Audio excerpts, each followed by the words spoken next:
Audio Reading presents Woman's Touch by Evelyn E. Smith. The orders were to leave the natives of the new planet strictly alone.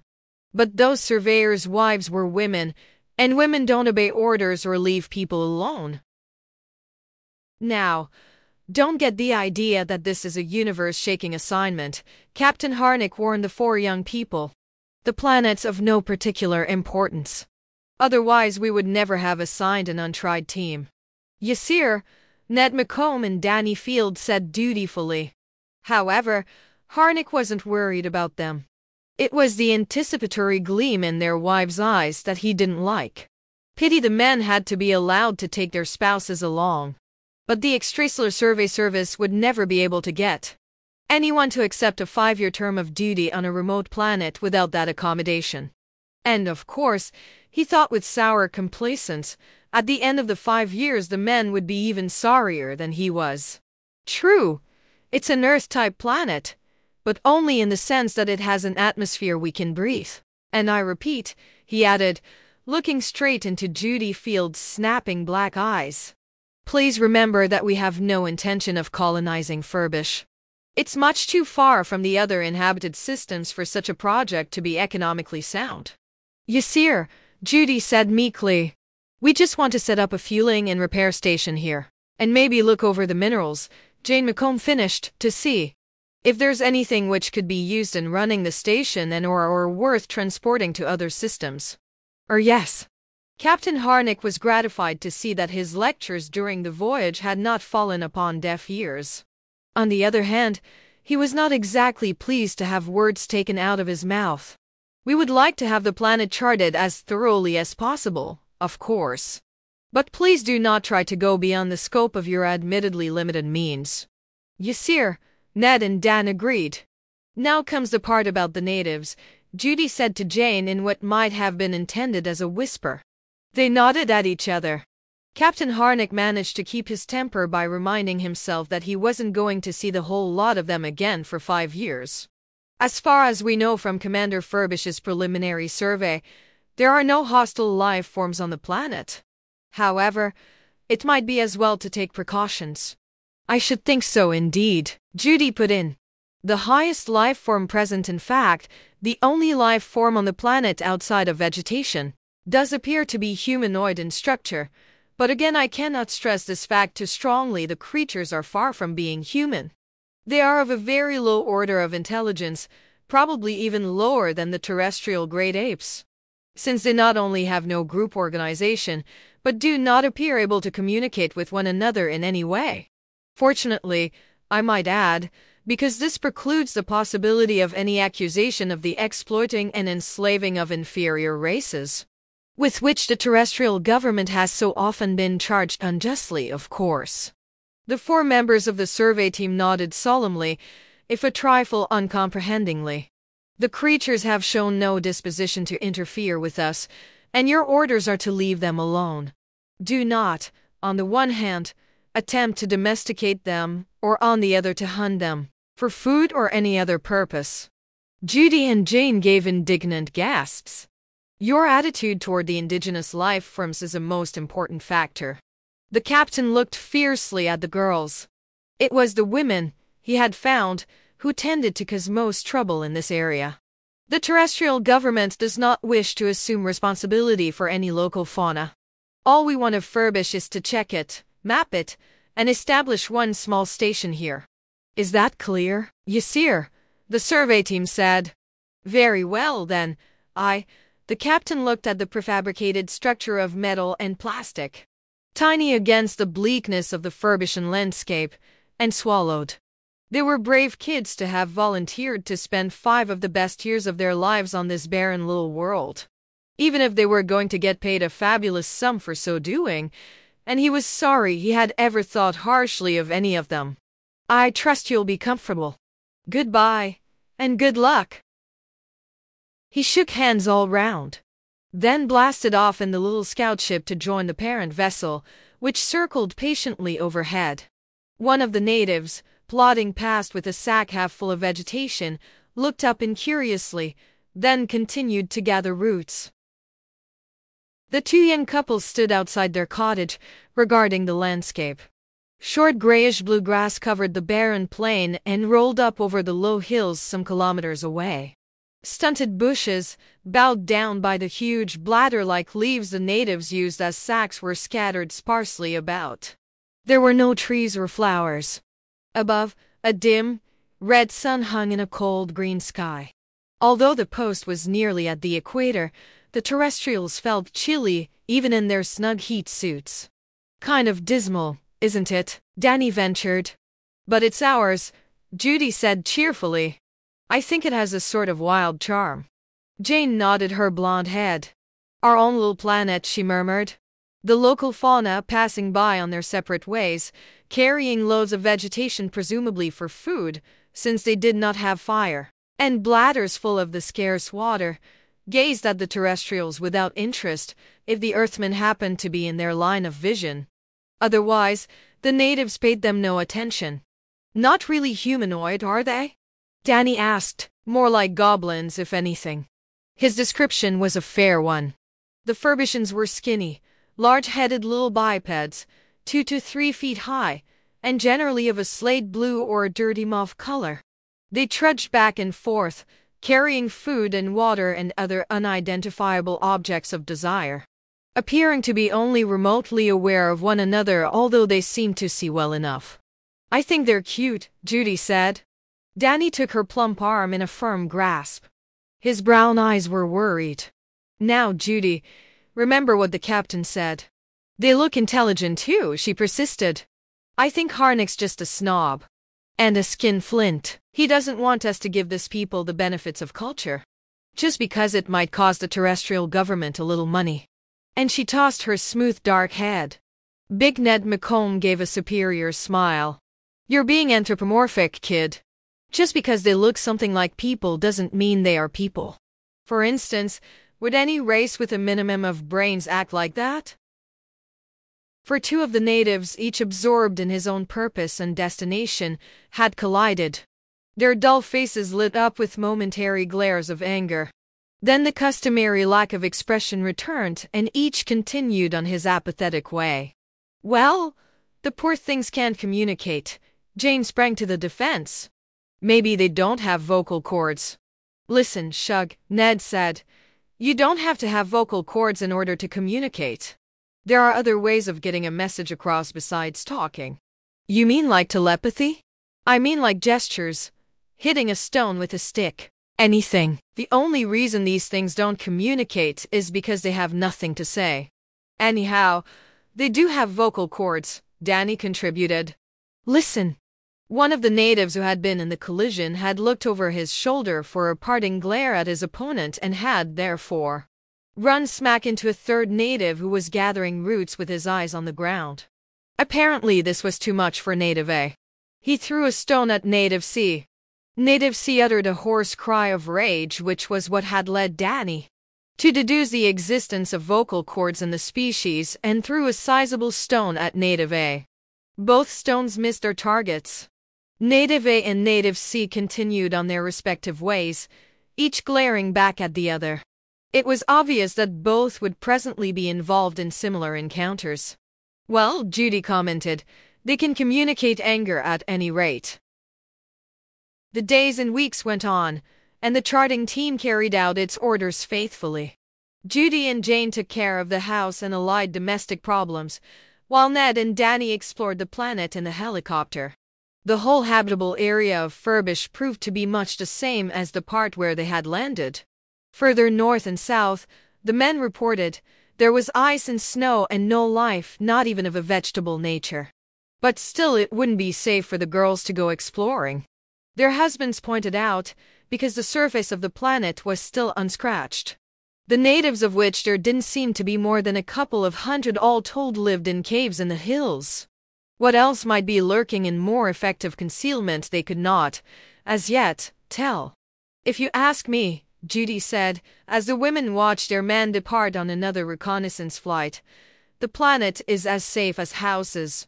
The fellows are just making sure they don't have to do any of the dirty work." "You may be right," Jane concurred. "In fact, I'm sure you are, and I'm sick of housework." for most of the labor-saving devices that made domestic servitude a joy on Earth, according to the manufacturers, at least were impracticable on this remote planet, where power came in cans and had to be conserved. The women had been told they were to serve as integral members of the team. This was hardly their idea of integration. "Look, Jane," Judy cried, inspired by an idea which, though it had been hatching in her brain for some time, she thought best to offer as a sudden flash of genius. "Why couldn't we train one or two of the natives to help with the housework? After all, that doesn't take much mental ability." "Judy," Jane exclaimed, not as aghast as she pretended, for the same concept had been trying to wheedle its way out of her subconsciousness. "You know what the captain said. It was only fear of authority that motivated her reluctance." There was no question in her mind but that any creatures who looked so much like brownies must be capable of whatever brownies could do. And everyone knew that brownies were marvelous for housework. The captain must be light years away by now. And we're not going to see him for another 4 years and 8 months objective time anyhow. Judy's black eyes flashed. "Why shouldn't we try to make use of the natives and at the same time uplift them? We pay taxes, don't we?" "But," he said something about exploitation. "Naturally, we're not going to make slaves of them. We'll pay them, oh, something. Besides, the terrestrial government has been accused of slavery. Captain Harnick said so, didn't he? And where there's smoke there must be fire. So I don't see why we should be penalized because of someone else's mistake." Jane was unable to follow this line of reasoning clearly, so she fell back on, "We might get into trouble." "Nonsense. The natives are obviously harmless, and we can take the portable communications unit along with us, so the boys'll never know we left the cottage." "I really don't know, oh wow." "Nothing ventured, nothing won," Judy declared. "I'm going, even if you aren't." "Well, in that case, of course I can't let you go alone." Donning their heat suits, the two girls sallied forth into the bracing air of Furbish, ready for adventure. Not that they hadn't been outside before, of course, but never with such definite intent to break regulations. It was summer and almost warm. The grass was a little bluer, the sun a little redder, the sky a little greener. Had there been birds on Furbish, they would have been singing. If the natives turn out to be intelligent enough, Judy murmured dreamily, "we could really be queens and kings, of course, for 5 years. Or even longer. The ESS couldn't make us take another post once we'd brought the native populace under control." Judy Field. Jane's blue eyes were wide with horror. "Oh, well," Judy apologized. "One does get carried away. Look, there's a native over there." She set the radio unit on the ground. "Let's accost him, in a nice way. I mean, of course." "Good morning, sir," she began. "We have been looking forward to making your acquaintance." "I know he can't understand the words," she explained to Jane, "but it's the tone of voice that counts." The native glared at Judy out of malignant pink eyes and attempted to duck under her right arm. She sidestepped him neatly. "We are your friends." He tried to get past her on the other side. "We're friends," Judy yelled, chasing left. "We come in peace." The native whirled and found Jane behind him. "Don't be foo-foo frightened," she quavered. "We're your foo-foo-foo friends." With a cry of rage, the native lowered his head and charged. He was outweighed, but Jane was unnerved. She fell sprawling. The native walked across her prostrate body and made off. When he was a few meters away, however, he paused to look at them.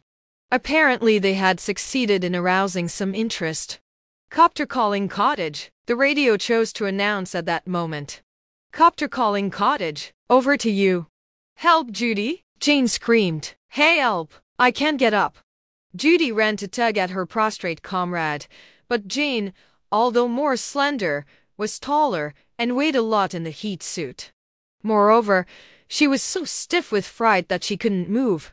The radio continued to squawk, "Copter calling cottage." "Can you hear us? What's the matter?" Judy straightened up and looked about her wildly. "Copter calling cottage. Copter." She ran over to the radio and threw the switch. "Cottage to copter," she replied, gasping for breath. Everything's just fine. Help, Judy! Jane screamed again, just before Judy switched to set over. Judy rushed back to her fallen comrade. What's the matter? Ned's voice demanded frantically. Why was Jane screaming? What's wrong? Answer me, for God's sake. Having managed to haul Jane to a sitting position, Judy wiped the hair off her own grimy forehead and dashed back to stoop over the radio. Lunch was burning, she panted. Everything is. Judy! He's throwing stones. Sure enough, the native had decided that hurling rocks at them would be interesting and appropriate. With their huge in his terms terrestrial forms, bulking even larger in the heat suits, the girls made much more satisfactory targets than the spindling members of his own species. Though he did not classify other life forms according to species. There were others, and then there was himself. Everything is under control, Judy finished. Nothing's the matter. Ouch! Over to you. She rubbed her plump bottom and glared at the native. Said the native happily. He had thrown stones before, but never had he succeeded in hitting anyone. Pride of achievement filled his scrawny bosom. Dan's voice took over. You're keeping something from us, Judy? It's nothing, Judy babbled. Just spilled hot fat on my arm, that's all. Ouch! Quit it, or I'll wring your skinny neck. Over to you. Howled the native, catching Judy in the shin. Aff. Two more natives came up separately, of course, to watch. It was rarely that Furbish had any such entertainment to offer. They regarded the scene with interest. But somehow spectator sport, while excellent in itself, does not give the full joy of actual participation. Said one, tentatively shying a stone at Jane. It got her in the hip. Aff. Shrieked all three natives, joyously hurling rocks. Aff. Wherever you girls are, the radio barked, you get right back into the cottage and stay there. That's what we were trying to do, Judy snapped, when you oafs mixed in. Except for a few bruises, the girls were none the worse for their experience. However, the disappointed natives soon discovered that the cottage made an even better target for their rocks than the people, since the prefabs were intended for use on a variety of planets, and hence had been built to endure storm, flood, and fire, as well as unanticipatable indigenous disasters. The mere bouncing of rocks off their metal and plastic sides could not inflict any serious damage, but the incessant thumping against the walls got on the girls' nerves, particularly as the natives' numbers as well as their skill seemed to be on the increase. It was a relief to hear the sound of the helicopter. Fortunately, the Furbishans did not shift their attention to the vehicle or to the husbands inside it. Not being human, they were not sportsmen, and so preferred a large stationary target to a small moving one. They threw stones at the men only when they got between them and the house, which, of course, the men had to do in order to get inside. What is this? Dan asked, when they had finally forced their way in. A siege? No, darling, Judy replied joyously. A group enterprise. You see, the natives are capable of communal effort once they're given an incentive, in spite of what old Harnick said. I told you they were intelligent. Both men groaned.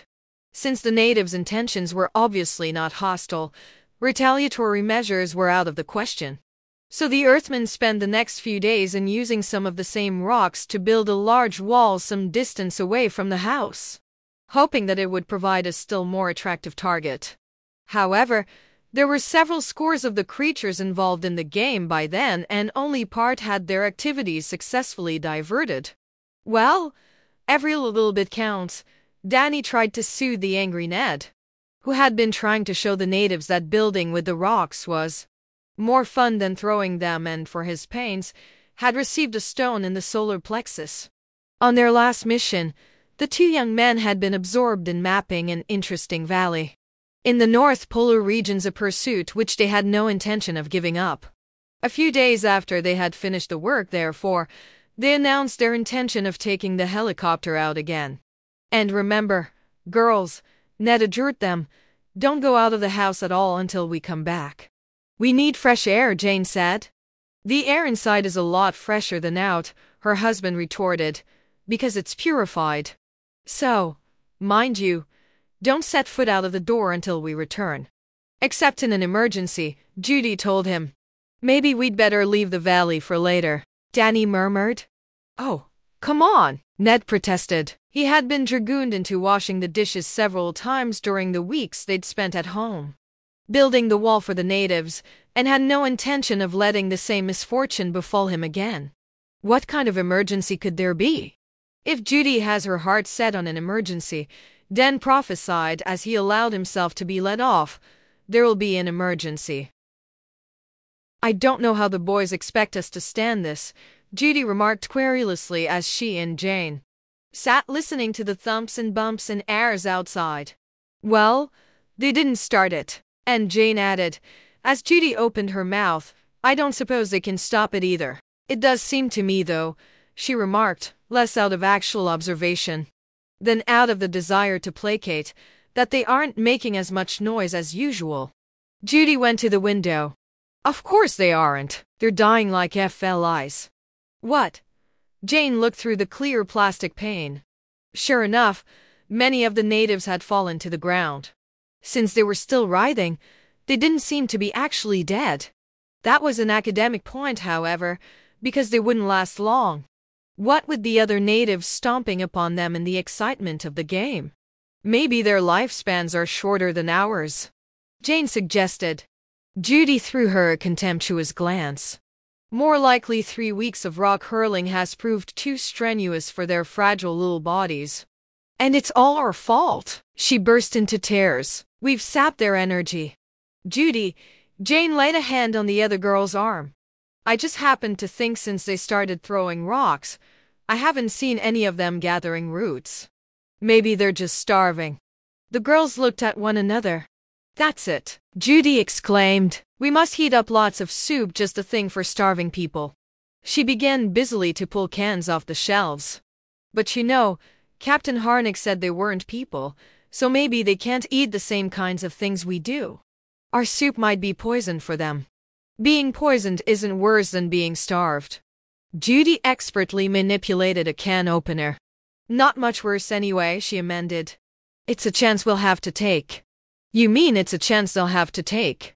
Jane herself thought that porridge would be better, because everyone knew how mad brownies were for porridge, but it was always easiest to let Judy have her own way.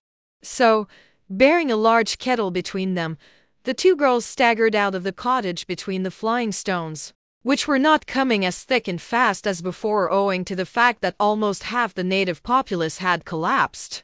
They set the kettle down by the nearest prostrate figure. Look, Judy said to him. Soup, nice soup. The native turned a dull glance on them. We'll have to feed him, Judy decided. You hold his head up, Jane. Although she could not repress a shudder of loathing at contact with the alien, Jane obeyed, as always. Open your mouth, that's a good boy, Judy told him, and opened her own mouth wide to set an example. The native lifted his heavy, pointed head and looked down her throat with feeble interest. No, that's not what I mean. Drink this, nice soup. She prodded his lips with the dripping spoon. The lips parted and the soup passed into the alien interior. Suddenly the creature's eyes bulged. He began to choke loudly. There, Jane cried in anguish, you have poisoned him. Or maybe he doesn't eat with his mouth like us, Judy speculated. I never thought of that. Perhaps I poured soup down the equivalent of his ear. But once the convulsion was over, the native opened his mouth for more. Despite Jane's cry of protest, Judy poked in another spoonful. Soup, she said. Nice soup. A faint, strange, utterly foreign expression contorted the native's dusty, violent face. He was smiling. RF, he said. That's what they yell when they score a hit with the rocks, Jane exclaimed excitedly. He likes it, but oh, Judy, supposing it should be poisonous to him after all. Nothing ventured. Nothing won, Judy repeated. Here, have some more soup. Oop, the native said. RF. Jane and Judy looked at one another proudly. Oop, said a wistful voice near them. Oop. The stone throwing had almost entirely stopped. Oop! Several voices took up the cry. Oh, oop! You'd better go put another kettle on, Jane, Judy told her. What's happened? Ned McComb asked, as the two men came back from their voyage. How did you get the natives to stop throwing rocks? And why are they standing outside chanting something like oop? It's supper time, Judy explained, looking up from the stove with a flushed face. Hand me the salt. Jane, they like a lot of salt. They? You mean you've been feeding the natives? We couldn't let them starve, Judy replied defiantly. And after all, it was all your fault they weren't gathering roots for food. If you hadn't gone and built them that handball court. Ned looked accusingly at Danny. Danny lowered his eyes. I suppose, he murmured to his wife. Oop means soup. You supposed correctly, and if you two weren't such stubborn mules, you would realize that it was very clever of them to have learned the word. Get me the dehydrated potatoes, please, Jane. They're very nourishing. Danny took off his helmet and ran his hands through his thick brown hair. All right. So what if they do have a higher intelligence than Furbish thought? That still doesn't make them people. Still less does it make them our responsibility. How long are you proposing to run this soup kitchen, dear? You know, we were left with food supplies for 4, not 40, or 400. They don't eat as much as we do, Jane put in, obviously quoting, because of being smaller. And there are a lot of emergency stores in case Captain Harnick and the ship never come back, on account of being eaten by monsters or something. You thought we didn't know about that, she said proudly. But we did. We don't have that amount of supplies, of course. Judy rushed to inform them before either of the men could protest. As soon as I've got the natives organized, Ned and Dan exchanged glances. I plan to teach them more efficient ways of gathering roots, so that they'll have time for both work and play. And I don't suppose you had planned to organize a few to do your housework, had you? Dan asked penetratingly. Well, naturally, I would be spending a good deal of time on this project. So I should expect to get what help I could with my regular duties. The captain said. Ned began. The captain said the natives weren't intelligent and he only warned us not to make pets of them or kill them. He said fortunately we couldn't exploit them, which, of course, I wouldn't do, even if we could. Anyhow, I believe it was Ned who tried to get them to help build the handball court, wasn't it? What can we do? Danny asked. Harnick isn't here and she is. Now, remember this, girls, Ned admonished them, for the men were off on another mission, to chart the South Pole this time. Not that it was really so urgent, but the cottage had begun to take on the aspect of a Salvation Army mission and was no longer homelike. Feed the natives if you must, but don't let any inside the house. How will we train them to do the housework then? Judy wanted to know. It'll be a long time before you can get them to do that, Dan said diplomatically. Why not try to teach them English first? They'll need to know it in order to follow your directions. That's true, Judy admitted. And it'll be a nice, healthy, out-of-doors occupation for you too. Ned pinched his wife's pale cheek. You've been knocking yourself out, Shug. I haven't worked half as hard as Judy has, Jane protested loyally. And she does all the thinking besides. Yeah, said Ned, she sure does. Why don't you take yourself a rest too, Jude? When the copter had gone, Judy sat herself down at the table with pencil and paper. We must compile a list of suitable words to teach them. Let's figure out which ones are most important. Broom, she said aloud as she scribbled, and sink and dust and laundry. There was a thump at the door. They looked at each other. Under the lure of food, plus the attractions of a second handball court, the natives had been persuaded to withdraw their athletic endeavors from the vicinity of the house. So the knock could not be the result of a fortuitous stone. Jane looked out of the window. It's a very little native, and he's banging a can on the door.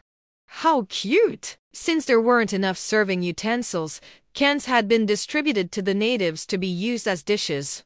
Even so, there hadn't been sufficient to go around, and the fact that this individual had been canny enough to preempt one for his exclusive use argued a superior mentality. Judy got up and opened the door. Oop, said the native, thrusting his tin forward suggestively. Oop, It isn't time for supper, dear. The native gave her a winning smile and proposed an alternative.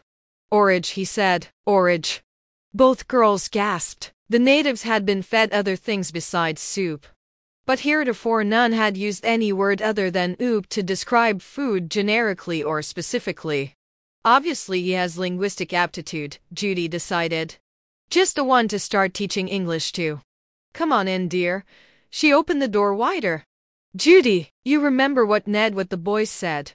Oh, them. I can't give English lessons outside with all the natives throwing stones and howling. Besides, this is such a little fellow, he couldn't matter too much. And he isn't already.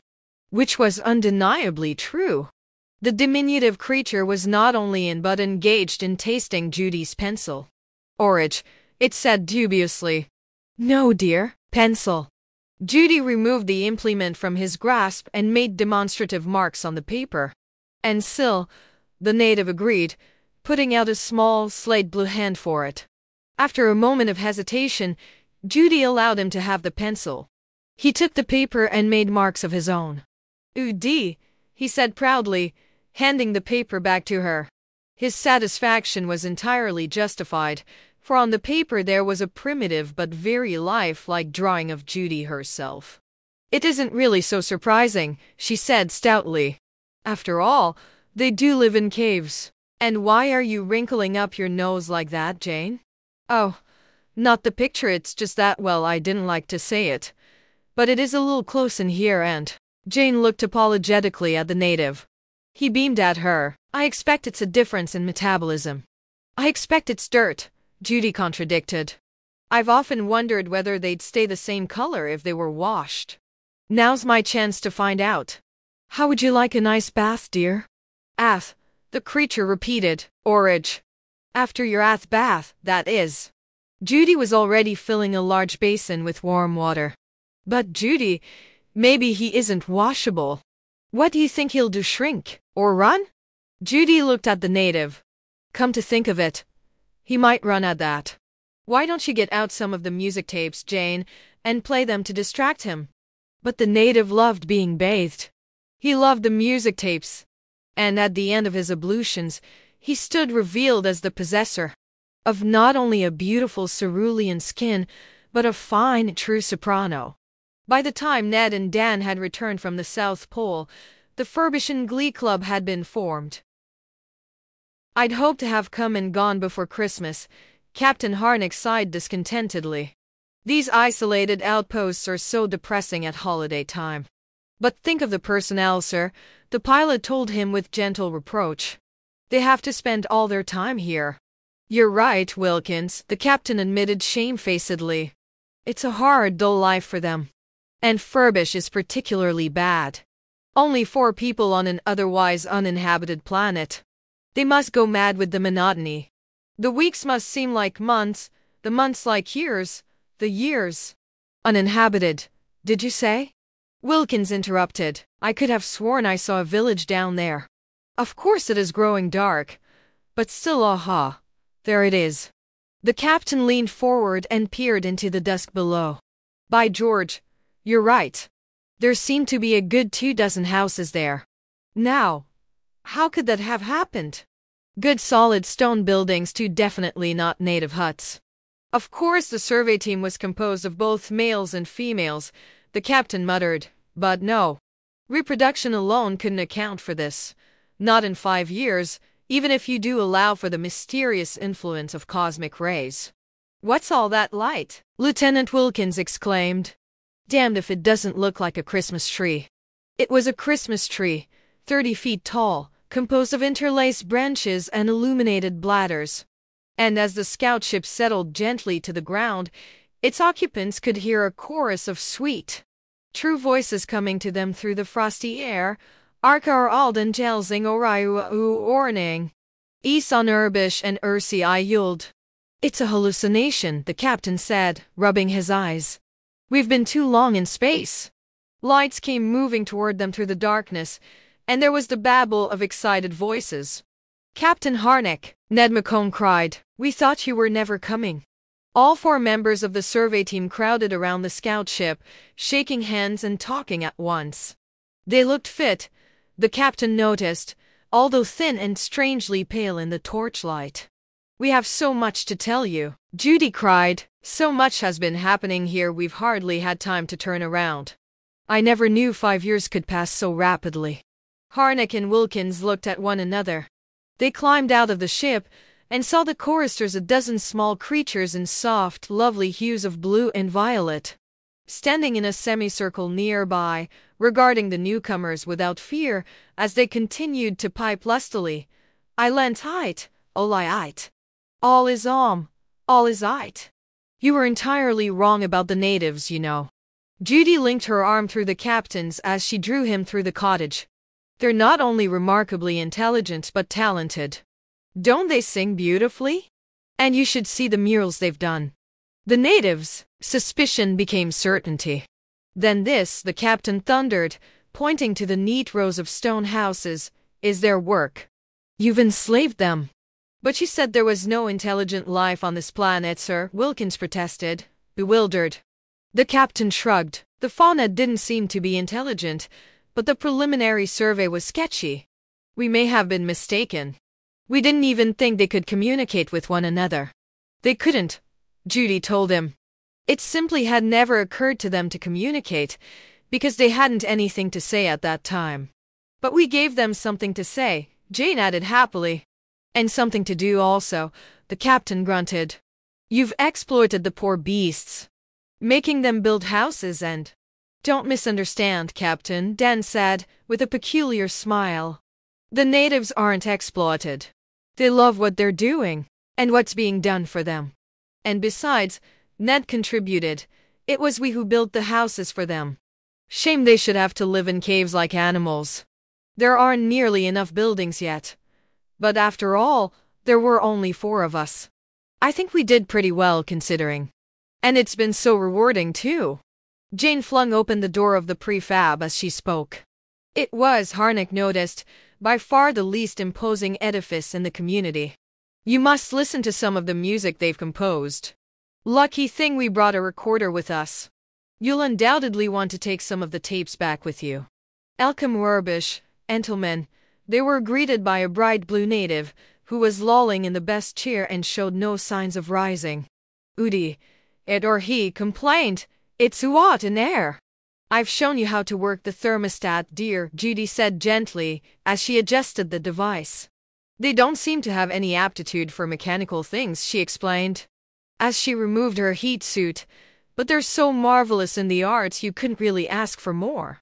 "I'm afraid, sir," Wilkins whispered, "that the terrestrial government has another colony on its hands." The captain nodded gloomily. They removed their heat suits. The temperature of the room was much too low for terrestrial comfort, and there was a peculiar odor which seemed to be emanating from a large pot that bubbled on the stove. None of the standard rations allotted to the team could possibly smell like that, Harnick knew. He hoped the young people had not been experimenting with the local vegetables. There was a regulation against that. Either there was something wrong with the light or with his eyes, for the faces of the 4 team members appeared to have a distinct bluish tinge. On the other hand, Lieutenant Wilkins' visage seemed as comfortably rosy as ever. "You won't recognize the place, sir," Ned declared enthusiastically, as he took their suits. "We've built them tennis courts and a swimming pool. They're as apt at sport as art. Only thing they don't seem to take to," Danny Field murmured, "is work." The other 3 glared. "Culture is far more important," his wife snapped. "And I trust you'll be able to spare us a lot more personnel for the post," she addressed Harnick, "because we need to build a stadium. And possibly a museum. And a school, of course." "You don't want to go back then?"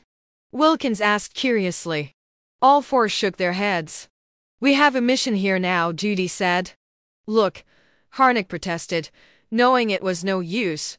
The Earth government's intention was only to use Furbish as a fueling and repair station. "Fuel," Judy snorted. "I don't know whether it would even be right to let the government ships land here. Those coarse, uncultured crews might contaminate our natives. They're so impressionable, you know." But isn't it wonderful, Jane, the peacemaker put in, how they've thrived on terrestrial food? I think that must have a lot to do with the remarkable way they've developed. Harnick's anger was lost in shock. You mean you've been giving them your rations? But surely there wasn't that much food, even with the emergency stores. Well, said Judy, they don't eat as much as we do, of course. And you'd be surprised how tasty the native roots are. We've grown quite fond of them. In fact, I doubt whether we'd be able to stomach terrestrial food by now. The odor from the pod grew stronger and even less appetizing. There was nothing wrong with either the light, Harnick realized, or his eyes. The faces of the 4 members of the survey team were really quite blue. The end.